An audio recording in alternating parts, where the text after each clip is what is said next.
Hello, my name is Miguel Parga. I am the best-selling author of What They Didn't Teach You in Film School. I've also been a film professor for the last 14 years. Um, this is another one of my series of videos on how to make movies at home, where I teach you the principles of good filmmaking rather than the equipment. Very good. So today I wanted to talk to you a little bit about a question that I get asked a lot during seminars, a question that I get asked by my students a lot. And I think it's an important question because it relates to a world that we sometimes feel very intimidated to enter into, which is the world of writing. Um, and the question is, what advice do you have for an aspiring writer? What should an aspiring writer do? Okay, so I'm going to start by recommending two books to you. These are books that are good for the process of writing, not necessarily screenwriting, but writing in general. Two of my favorite books, actually. One of them is Stephen King's On Writing. If you haven't read his, it's kind of like a memoir, but also an instructional book on writing. If you haven't read it, I highly recommend it.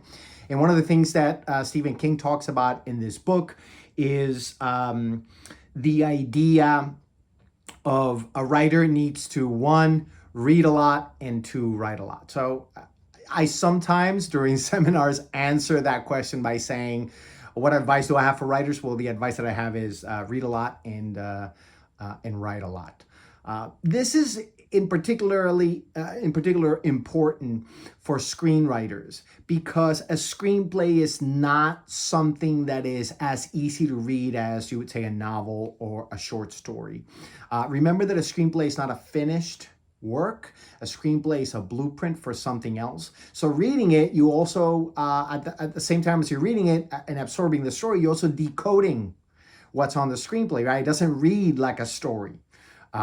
It'll say interior office day. Mark goes to his desk, takes out a gun, blows his brains out. Blah blah blah. Secretary comes in. Right? It almost reads like a set of instructions.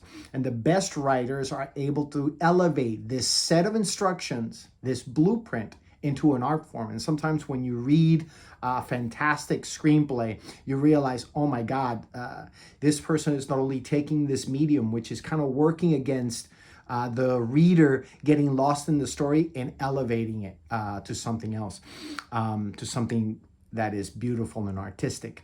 A great recommendation, by the way, of a script is the script that I remember reading for the first time and thinking, oh my God, this is an amazing piece of writing, was Alan Ball's American Beauty. If you haven't read that script, do yourselves a favor, go online, find it, and read it. So this is one of the things that I tell my students all the time. You need to read. You need to read screenplays. You need to read great screenplays so that when you write your own, you at least are inundated by the words of these great writers. And if you have any doubt as to what screenplays to write, I would say go through the last 10 years of the Academy Awards. You know that two screenplays win Academy Awards every year, one for Best Adapted Screenplay and one for Best Original Screenplay. Go through the last 10 years and read them all. Right? And as you go along, just keep going back and keep going back. Read the nominees as well. They're fantastic screenplays as well. So that's the first piece of advice, right? Read a lot and write a lot. Another one of the books that I highly recommend is Steven Pressfield's The War of Art. This is a particularly great book when it comes to the concept of becoming a professional writer and really taking your writing seriously and saying to yourself, I'm a professional, this is what I do, and doing it every day. And that relates to my second piece of advice for aspiring writers. And I think the most important piece of advice that I've ever heard. Many writing teachers talk about this. Actually, Stephen King talks about it in his book. Pressfield talks about it in his book. And it is this. Set up your time for writing. Set it up, schedule it. Schedule it every day at the same time for the same amount of time. This sounds super simplistic, but believe me when I tell you, this works. I, for example, get up every day at 4:30 in the morning. You don't need to do this, but this is when I like to do it. I get up at 4:30 in the morning and I write for 2 hours, 5 to 7. That's it. My body gets used to the fact that I'm going to write for those 2 hours.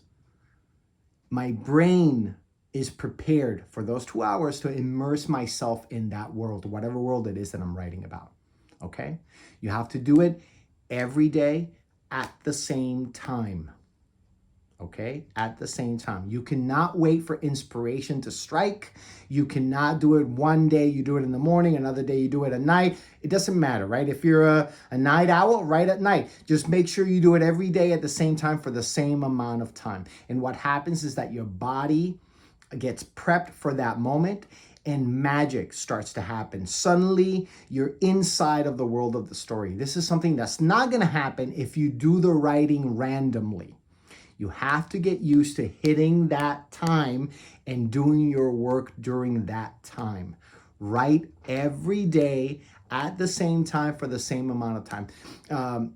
Stephen King talks about giving yourself a goal of X amount of words. Let's say 250 words or 500 words a day or whatever it is, or 1,000 words a day, right? And you're not done until that's done. Like when I started, I gave myself the goal of 5 pages a day.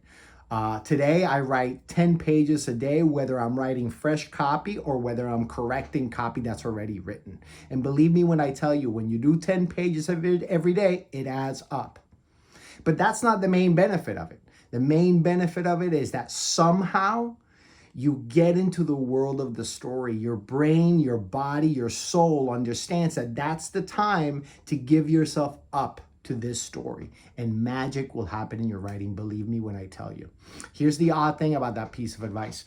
You do it, it works, and then the next time you're writing something, something in your brain tells you, it's not really true.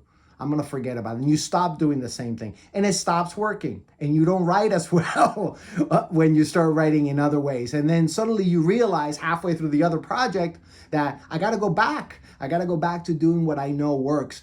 You go back, you get up at the same time, you write at the same time for the same amount of time. And believe me when I tell you that it works. If you like the content and would like to hear more about future seminars, projects, and the upcoming release of my new book, How to Make Movies at Home, subscribe to the channel and follow me on social media. Thanks for watching.